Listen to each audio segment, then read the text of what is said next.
Okay, so we're going to start off with Maceo. Maceo, can you introduce yourself? Yes, super excited for this. My name's Maceo, and I'm all things employee resource group, so much so that I go by the ERG homegirl on LinkedIn. Love it, love it.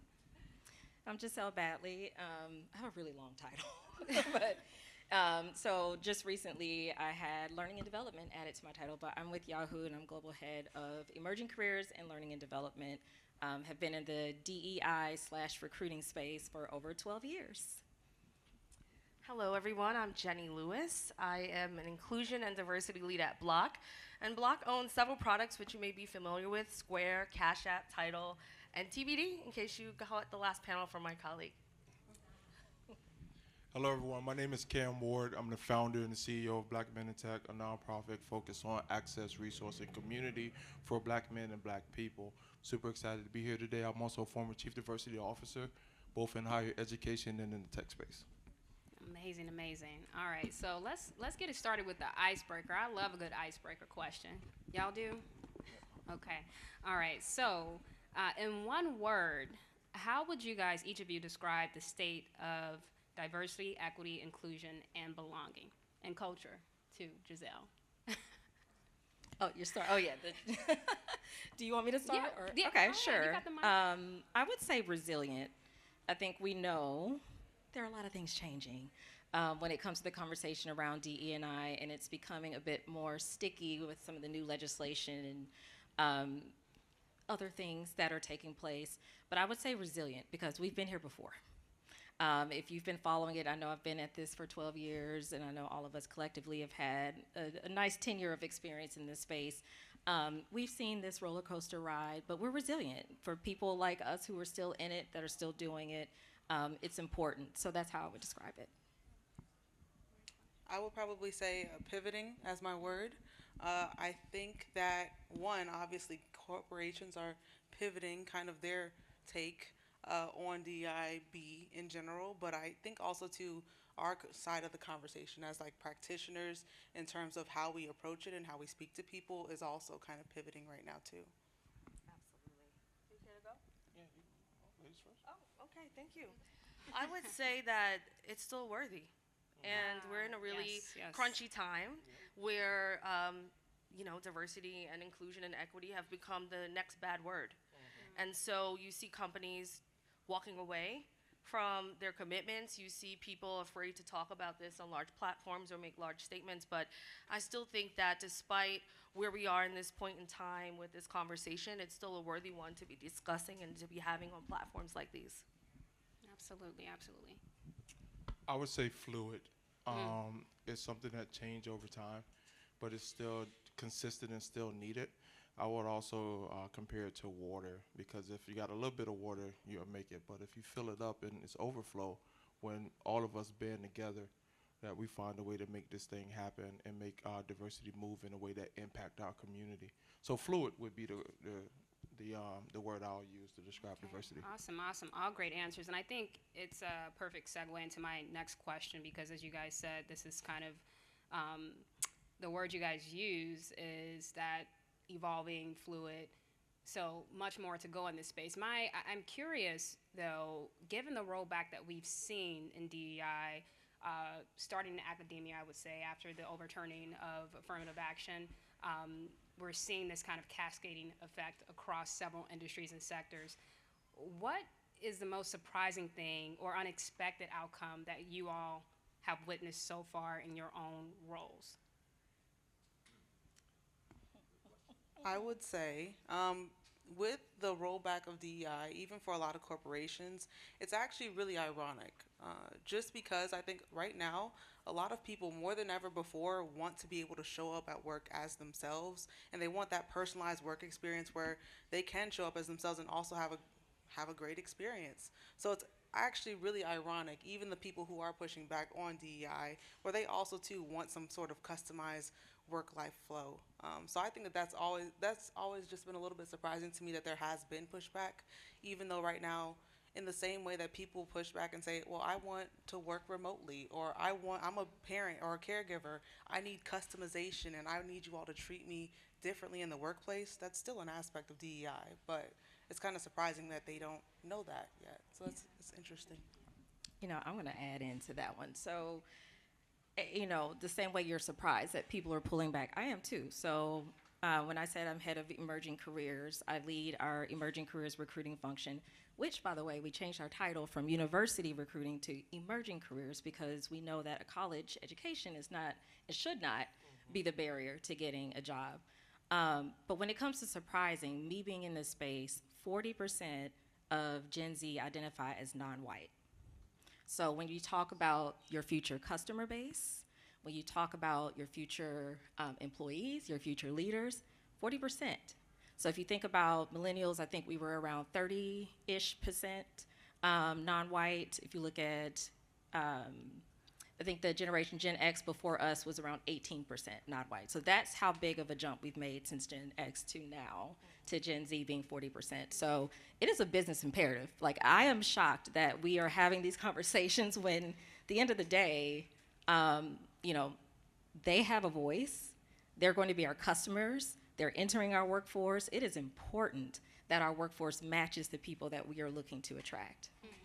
Absolutely, absolutely. I'm going to just weigh in there and piggyback off of that, because I think for me, one of the most surprising things that are happening right now as an individual and as a professional is the disconnect between what we want as humans and what's being reflected in legislation.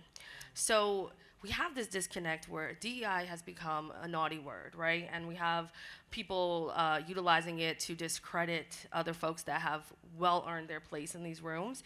And then you see the rollback in rights that are happening before our eyes. So there's an appetite from the people to be more equitable, right? And then you have a decrease in appetite from our government, which creates an interesting culture mix. Because before 5 years ago, you couldn't talk about politics at work. You couldn't bring your full self to work, and you couldn't show up as a wounded person of color and be affected by the current events. That's gone. People are talking about this at work. So even though they're rolling back these programs and rolling back their commitments, our employees need these programs more than ever to help create psychological safety so that they can be themselves and do their best work at work. So you have legislation like Roe v. Wade that impacted our employees. If we didn't have programs like ours to be able to set up safe spaces so employees can unpack it, so that we can talk with benefits to say, what are we going to do about our employees that are in states that are impacted by this? You know, how can we show up as an organization to humans that are going through real life change, and it may affect how they're working with us, right? And just because it's the right thing to do. So even though you see this swing and appetite from a conservative government, it's still very much necessary to have our programs, people like us, people like you in the audience, embedded throughout organizations. You know, it's really wild. I totally agree with you, and I'm glad you said that. You know what's really wild is that it's surprising to me that people are leaning in so heavy right now to our diversity efforts, especially as a nonprofit, especially as people that serve underserved population, because I feel like a lot of companies, in my opinion, are saying, "Can we're not like that." Right, like, and that's kind of cool for me, because I'm like, cool. So how are we going to partner? How are we going to work? How are we going to innovate? How are we going to support? Right. It is changing. You know, they're putting it under different titles, and it's making sense. Cool, but the work is still being done. Like, our program itself, like, from over year, we have more partners than we did the year before, and that's just a testament to the companies. Though legislation and the government is like, they're like, yo, we want to double down to ensure that these individuals are still being served in a way that is equitable. So that's pretty exciting, and it's surprising given the climate. Yeah, absolutely. So I want to touch on something that both you, Jenni and Giselle, have mentioned. You mentioned Gen Zers, and this is like probably arguably the most authentic generation, and bringing them full selves to work, as you mentioned as well, Jenni. So with that in mind, given everything that each of you just said, which I think was pretty very significant, what initiatives, like, in the face of the rollbacks in DEI, what initiatives or can you guys tell me more about the initiatives in your organizations or individually that you guys are undertaking to make sure that these spaces remain inclusive and authentic? Do you want to jump in first? Sure. Happy to. So first thing, I'm going to shout out my program that we just launched at Yahoo. It's Yahoo Industry Breakers. So look it up on LinkedIn. I think you look at the hashtag. So one thing we're doing, I mentioned I lead our emerging careers team. So we recognize that obviously emerging careers should be, and that entry level should be the lowest barrier to entry, but we know right now just across the industry, they're still highly, highly underrepresented. So we launched a program. We started with 2 pilot schools. One is an HBCU, where we're bringing in underrepresented talent into our offices and giving them firsthand exposure, helping them get across the hump. And we're calling it Industry Breakers because whether or not they choose our organization, it is okay. We want to give them an opportunity to put on their resume to say, I attended this program, I was hand selected, I went through this training. They can now use that to leverage to break into the industry wherever they go. It is not just tech, media tech, because we're also a media tech organization. So that's one, and then obviously we have the, we have 11 ERGs. We do multiple, just like, not trainings, that's not a good word. We're calling them inclusion labs, but we're doing those with our employees, and they're optional, but they've been very, very highly attended, and those just give people an opportunity to role play in a safe space and understand and have those difficult conversations and understand how to create an equitable workforce and build a nice culture within the organization as well. I love everything about that. Yeah.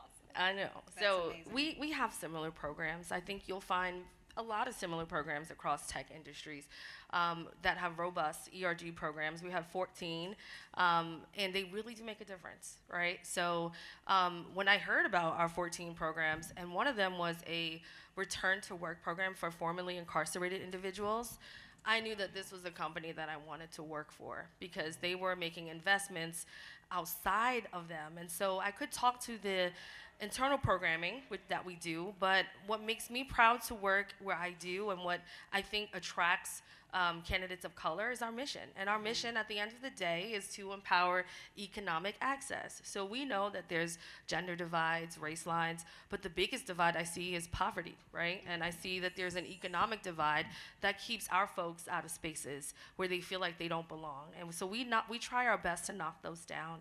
And so a part of our commitment was donating over $100 million to funds, to organizations, to companies to help them accelerate access to the economy. And I work for Square, and the things that keep me there is meeting our sellers. The American dream is not accessible to everyone.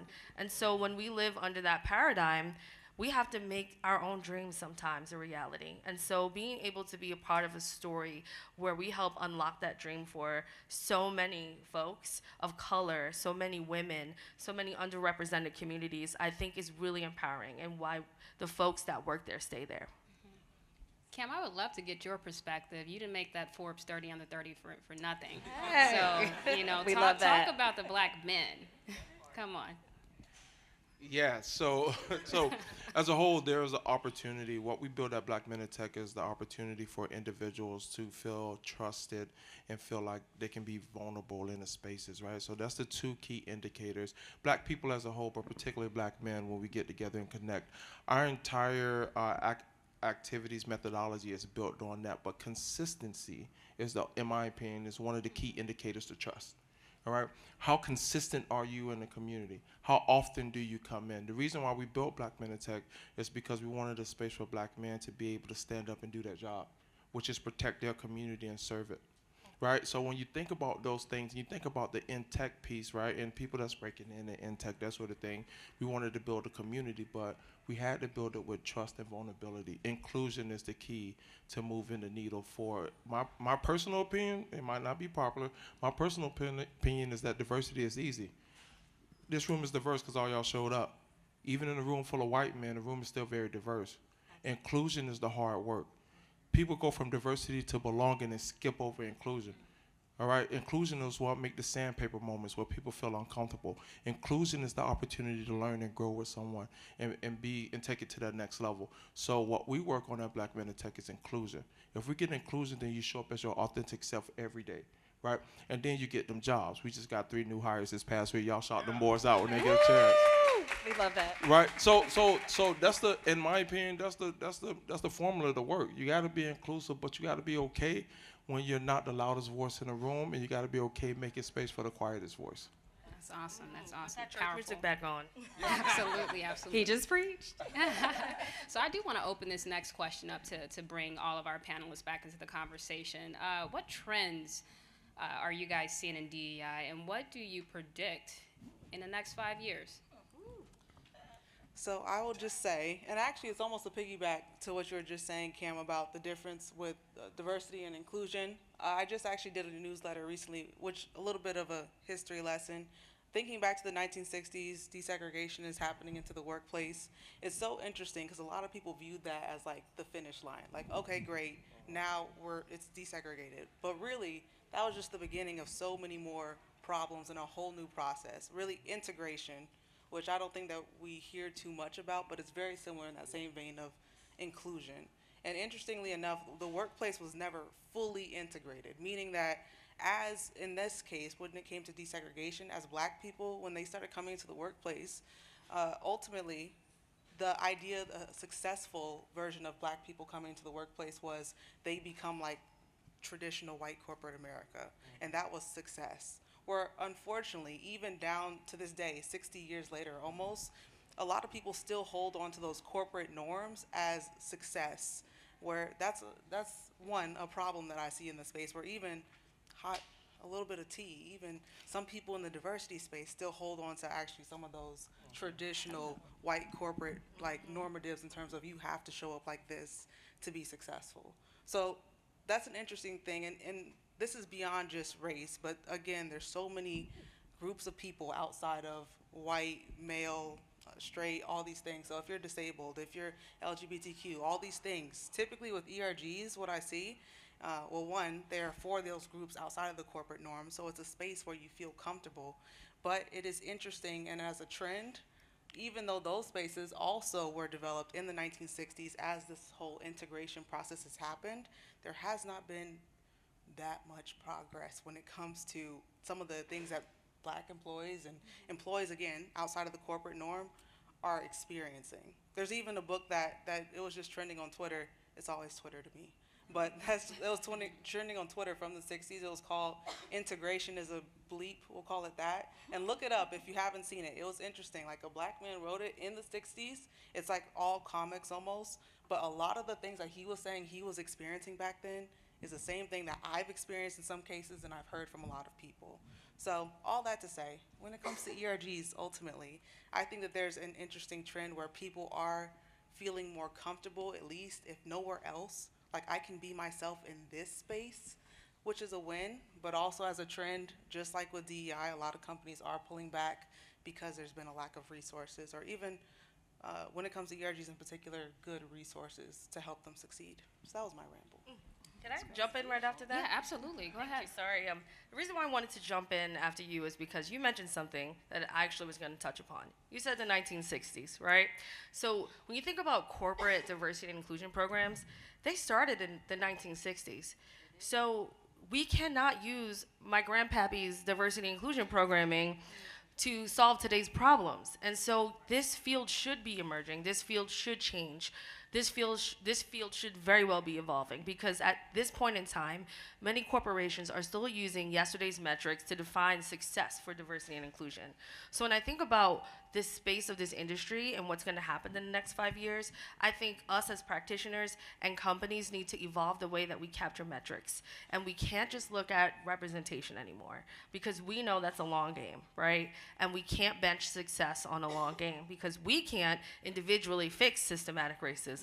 Together, collectively, we can make steps forward. But that should not be the definition of success for these programs, nor should it be the definition of success for diversity and inclusion. So we have benched it all on representation, and so I predict in the next 5 years that we will have expanded metrics in this space, right? Which we should, right? And companies that get it know that now. And I also think that you'll start to see a decentralization of what we consider diversity and inclusion teams, right? And so like before 2020, it would be one person who was like a chief diversity officer, probably didn't have a budget, didn't have a team, was just there because it was the EEO regulation, right? There has to be a diversity officer if you have this many employees. And so now you start to see the explosion of those same diversity teams over 2020. Now you're starting to see the shrinking of those teams because people don't know how to define or measure diversity and inclusion. However, the companies that get it will start to understand that the problems of organizations, our society, of our employees cannot be fixed by a singular team. So you'll start to see the accountability start to expand out in different roles. So what does it look like for a leader, right, to be accountable for diversity and inclusion and talent? And what does that look like for every employee? And what does that look like for HR? And then how as an I&D leader, do we keep them all accountable? Let me jump in right here because I think you said something absolutely amazing. Come on with it. And I gotta follow you up. You know what I mean? Check this out. So I'm gonna start with the future first, then I'll jump into it because I work for myself now, so I ain't with that corporate stuff. But anyways, so check it out. So first I'm gonna start with the future. The future trend of diversity is that this generation right now and the generation right before ain't playing the radio with none of y'all. They do not care about anything. They will walk off a job and not return because y'all didn't let them go home at 4 o'clock. All right, I got one right now that we fighting with to kind of stick him in his engineering role because his boss don't let him leave on Friday and he don't care, right? No matter how much money he make. All right. So that's going to be the determination of how diversity go. Like, no, if you can't get the workforce as we seen in 2020 with the pandemic, then stuff start closing down. When stuff start closing down, then corporations say, whoa, we don't have no employees. We have to do something different. Oh, let them work from home. That's going to continue to happen with diversity because now this generation right before do not care. It's no more let me get the gold watch, work somewhere for 20 years and then retire. They'll job hop, they'll leave, everybody be an entrepreneur tomorrow. Right, and making tons of money, right? And it's not just them. Yeah. It's us too. Hey, listen, we got hip with it too. Like but look, they taught us something different. Like, whoa, we can do this a different way, right? Because, right, exactly, right? So that's one way. So the trend is that diversity has to change because you got to keep up with the times, right? The other piece of it that I feel as though that's really cool is that right now diversity is in a really cool spot where from my seat where people want to lean in because they don't want to be like X, right? They don't want to be like, so they're doubling down, but they're doubling down in a way that's innovative. No longer is people saying, yo, let's throw money at this thing and dip, right? It's like, yo, how can we bring value to you, but how can we partner with you? Partner and throwing the check is two different things. All right, if you're an entrepreneur, you want both. What I'm saying to you, though, is the most important piece is that you want a partner in a lifetime partner, a long-term partner, and that's what I'm getting from a diversity standpoint. Companies are now engaging me and saying, Kham, how can we work over many years to get this done, right? And not saying, Kham, we got bread for you. We got money for you right now, right? Can you we knew what you meant, right? Could you put our name on this event and then not show up? And that's what I love about it. It's a changing of the guard. It's a good one. It's a needed one. And if we're going to move forward, it always got to change every 5 to 7 years. And look, they covered everything. I'm just going to say this, and you talked about Gen Z, and I'm raising Gen Alpha, and let me tell you, boy. And some of these COVID babies. So all I'm going to say is Gen Alpha is after Gen Z. So, or there's another one. So all that said, it is going to be a non-starter. Like this conversation we're having right now, like they're not going to put up with it. And I love that for us. And that's all I can say. The COVID babies. Oh, they're different. Wait till they enter the workforce. Oh, no. It's over for the workforce after that. That's going to be something for sure. 2 months. Listen. Yeah. Actually, while you still have the mic, Giselle, my next question is for you. So all of us are aware of what happened in 2020, right? A lot of corporate pledges being made to increase diversity efforts, initiatives. Some of your companies may have done that. So Giselle, you've worked for some of the biggest names in accounting and tech, formerly at Deloitte, now you're at Yahoo. Tell me, how do you measure that progress? And if you could speak on it, do you feel as if the momentum has shifted a bit from these corporate pledges? Okay. So, yes, the momentum has shifted, right? And I think a lot of it is because, again, there's legislative things that are coming down. We're having to, and we as in every company I've worked for, every role, having to be very careful about how we position certain programs and initiatives, you know, thinking about, again, how is this going to look? Is there a hammer that's going to come down on this program? So it has shifted, and I mean, not necessarily at those organizations' faults, but obviously they still operate in this U.S. economy. We have to do what we have to do. That said, I will say, like you said, there are teams and organizations that are still very committed. I think, and that's basically just what's showing itself right now. Who's serious and who isn't, right? And like I said, Yahoo just brought my role in, and some of the things we're doing, you know, it's all been all a go. Like, absolutely, let's go for it, right? Again, being mindful of, obviously, we still have to do things within the line of the economy in which we operate. So it's interesting, and I will say, you know, being in this DE&I space for the last 12 years, it's a roller coaster. I mean, you see it, it's hot. It's a large topic. I'd say in 2020, obviously we know what happened. We know why. Everywhere you went, it was a topic of conversation. We're now entering that, what we talked about, that fatigue stage, right? Especially for those who feel like they aren't benefiting directly from these efforts. But this is just a natural cycle, and, you know, it'll come back again as a topic of conversation, but this is something that we have these teams here, people like us, we have organizations that are still committed, and we just have to stay steadfast.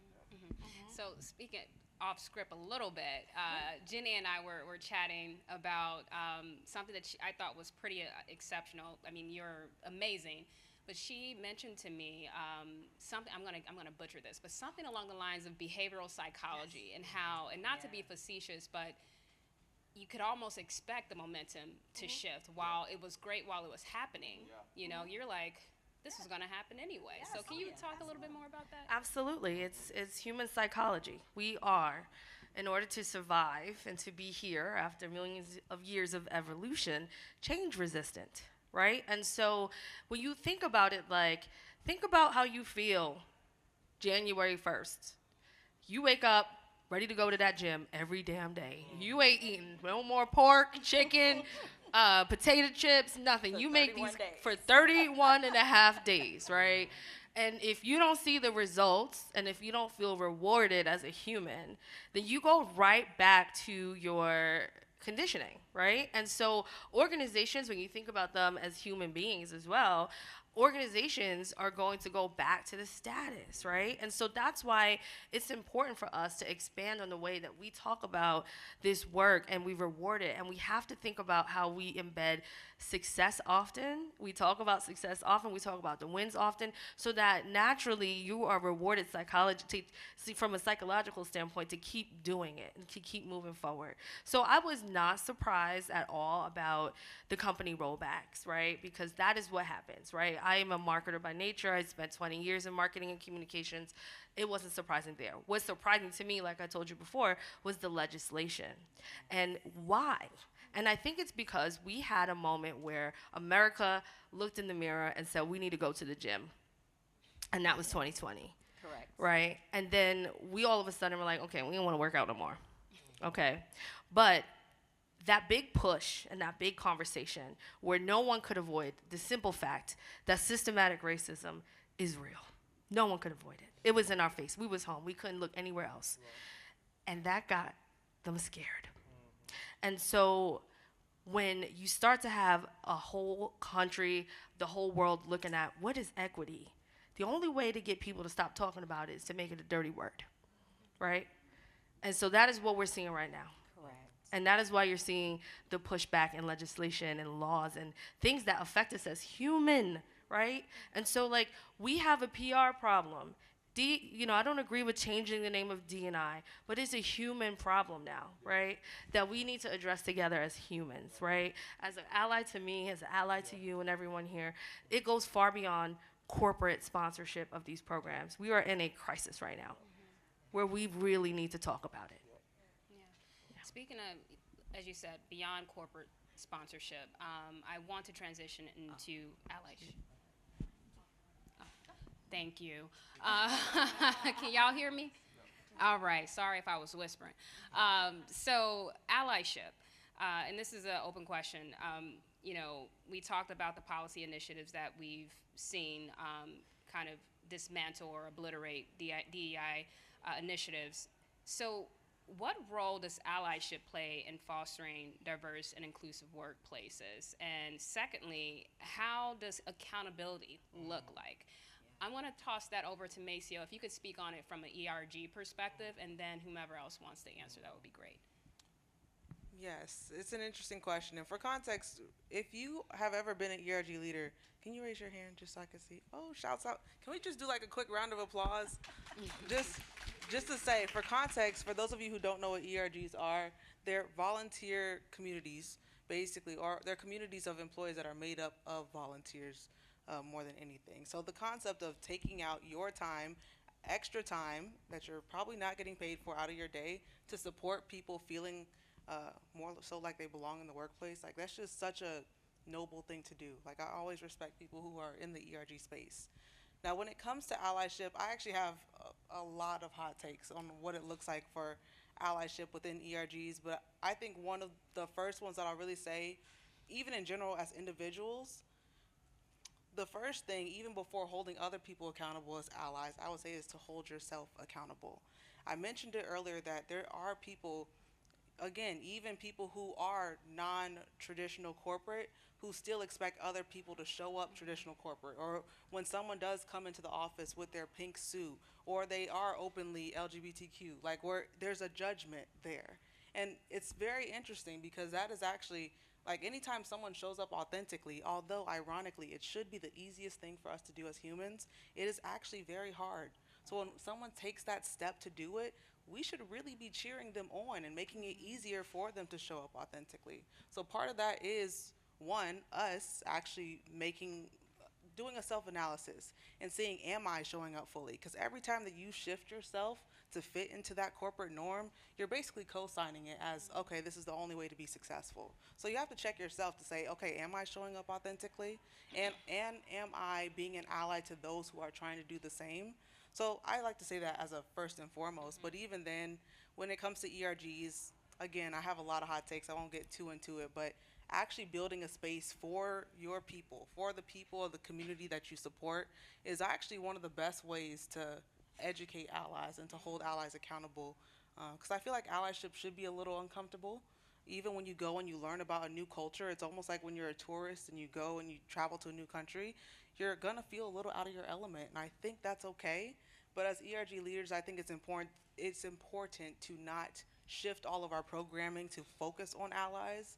But I think it's actually just, hey, by you building a space that is for Hispanic employees, that's for Black employees, and making it so authentic that allies are very uncomfortable, that's actually the best thing that you can do to teach an ally on how to show up better for these communities. That's good stuff. And go ahead. Thank you. Well, when you said that, I just wanted to chime in, and I take no credit for this example, but I heard someone mention this, and I was like, oh, that's good. So an example of active allyship, which is, I know, yes, important. Yes. The example that was given to me was there was a male leader who had a woman of color on his team, and he had a sales team, and so he's in a group setting where they're having a conversation and they're debriefing about some of his team members, and somebody referred to the woman of color on his team as aggressive, right? And he took that as an opportunity to say, great, that's exactly what I want for my team. I want them to be aggressive. That's an excellent trait for someone on my sales team. And just shut the room down, right? And so to me, that is allyship actively, right? Not playing into it, not like, ooh, that was tough, but just skating over it, changing the conversation. But he said, no, that's wonderful. And actually, I teach my team to be aggressive and to go after their goals, and that's exactly the type of woman I want on my team. And so he changed that narrative, right, in that moment. So to me, that's how you role model and you actively be an ally for the people on your team. And then I think it caused that person who probably said that to do an inner gut check, like, ooh, okay. Shouldn't have said that. Yep. So I'm going to say a couple things about allyship because this is a really cool topic for me. So first of all, allyship should be uncomfortable all the time. You never should be comfortable in being an ally. All right? And then second part, you can't call yourself an ally. People got to call you an ally. That's right. You know what I'm saying? People walk into I ain't gonna get on the soapbox. I'm gonna chill. Do it. Get on the soapbox. But well, I'm trying real hard right now. But allyship is a space where you can learn and be a part and grow, all right, at the same time. So you want to be active in your allyship.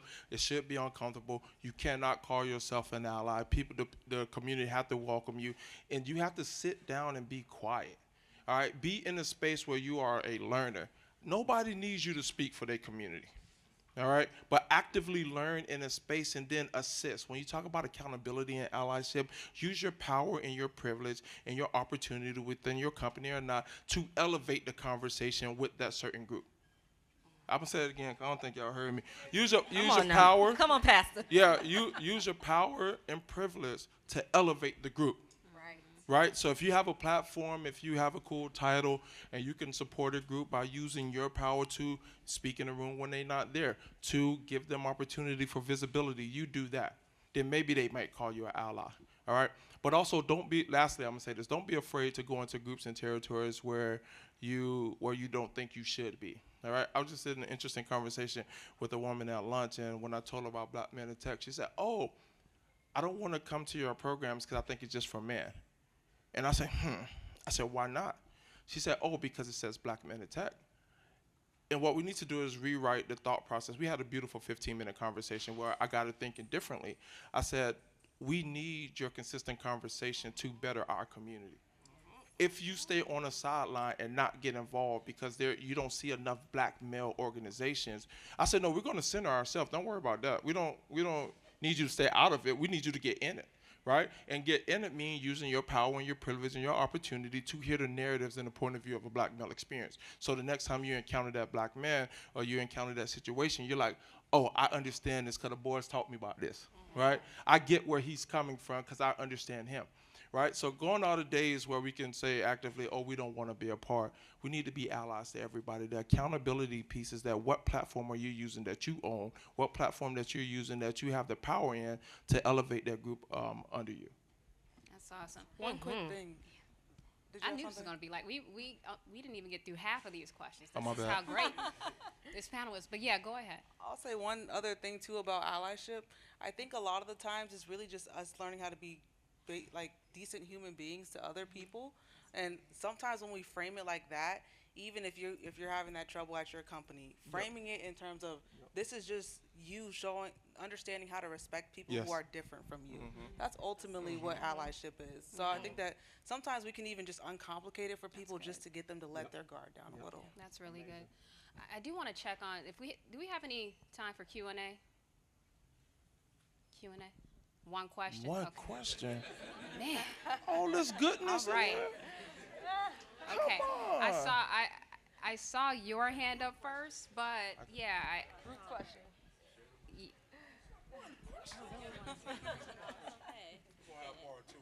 Yeah, right. We just outside. Okay. First of all, thank you guys for all of the work that you do in your respective spaces. And kudos to everybody in the room who raised their hand that said they do this similar work. I worked for FANG for 6 years. I sat on the board of the Black Employee Network as the VP for 3 years.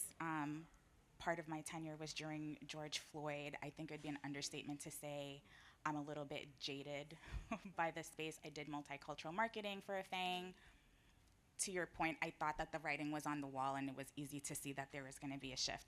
I know this conversation is primarily around championing DEI and allyship in the workplace. I'm trying to say this as gracefully as possible, ask the question as gracefully as possible.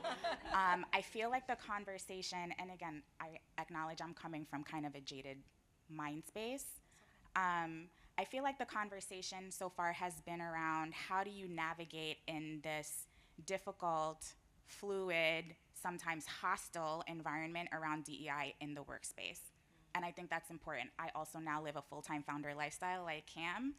I'm curious whether you're a full-time founder, whether you're a professional, what can you do, what can we do as a community outside of the workplace to champion DEI and allyship, specifically talking about tangible mechanisms we can implement to address the systems that cause that. Can we talk a little bit about that?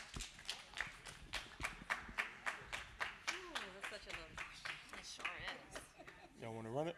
Y'all want to go start this way? No. It's a toss-up right here. Yeah. We want to take that one. There's so much to unpack in that question. That's stalling right there. But Girl, so you're asking basically, essentially, as someone who's not in the workforce, how can you still move it forward? I just want to make sure.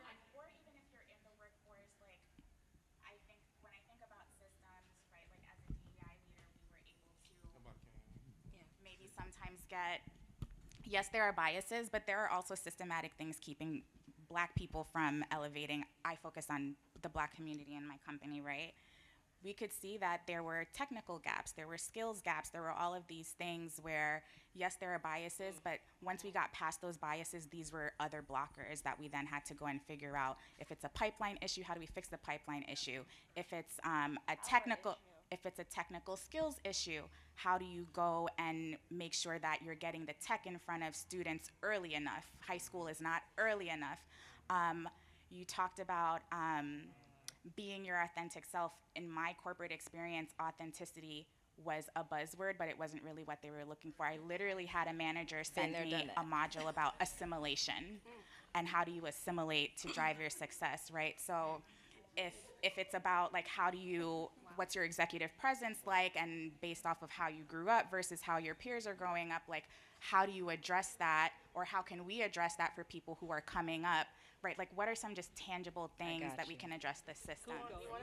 okay, And I'll jump in. sister. Ooh, Gotcha. you listen. I Yeah. feel like we all need to get to the side after this Yes, and have sister. some conversation. Yeah. I don't know if I can answer this question. What I can do is tell you this. It is not our job to solve this alone. We did not make this, right? And so I think that to the last point around allyship, where it becomes critical, right, is that like we all know at a baseline bias exists. We could have all the unconscious bias trainings. You said it yourself. There's still bias in these processes. What we need to move forward in is, yes, bias exists. What are we doing about it now, right? And that's the allyship training we need. As a leader, as an employee, as this, what do I do to show up to help fix this part? When we think about this system of caste and oppression and racism, sometimes it could feel so overwhelming you don't know where to start or how to fix it. I equate this to climate change, right? How the hell are we fixing this, right? And when you think about it from that vantage point, it becomes too big to solve. But when you think about it from the individual accountability level, then we could all recycle. We can all make this a better place. We can all show up and ally each other as in-group and out-group. But we really do need to focus on out-group allyship, because we're not in these rooms when they're making hiring decisions, right? We're not in these rooms when they're deciding on funding or loans for Black businesses or any of these things. So we need to work on, as a company, as a corporation, as a country, on advocating for education for allyship. What does it mean and how does it look? Outside of just being an awesome person, because that matters too, but how do we put it to action? That's what we're trying to unlock and work on at Block. But it's so relevant because there's so many pieces to this puzzle that if everyone did their part, we see more progress. But we're not in this alone. So as a woman of color, for me, as a queer woman of color, sometimes it feels like the work is on our shoulders to solve for it. It's not. We can be a part of this conversation to move things forward, but we can't solve this alone. And I don't want you walking away feeling how you're feeling after you did your stint in FANG, thinking that this is a conversation not worthy of having or something worthy of pursuing, because it absolutely is, because you never know who you're going to impact and what they're going to impact. Yep. So I would say immediately, really quickly, as a person that's a founder, you pick what you can do well and then maximize it, flood the system with it, all right? Black Men in Tech do several things well, including showing up in our community, where we welcome students to school, and also we build tech labs at HBCUs. We got one at HBCU right now at Flowmore. We're building one at the elementary school. So we show up and be present. That's one of the things. Second thing, we flood the system. All right, I heard a story a couple weeks ago that a woman that came to our conference last year was a hairdresser. Now she's the top producing SDR at Intuit, right? And she stick to the plan. So we flood the system with amazing people, and we show individuals that we're going to continue to show up, all right? And we're going to always be around. We're going to always be there. Consistency builds vulnerability and trust, and we do that at Black Men in Tech. It wasn't a shout-out for us. It just was giving you tangible opportunities where you can get involved, thrive, October 10th through 13th. All right. right. Love that. That's a great closer for us. So, Thank you all. Flo. Please give it up for this amazing panel again, you Thank guys. you. All right. Quick plug. Thanks, everybody.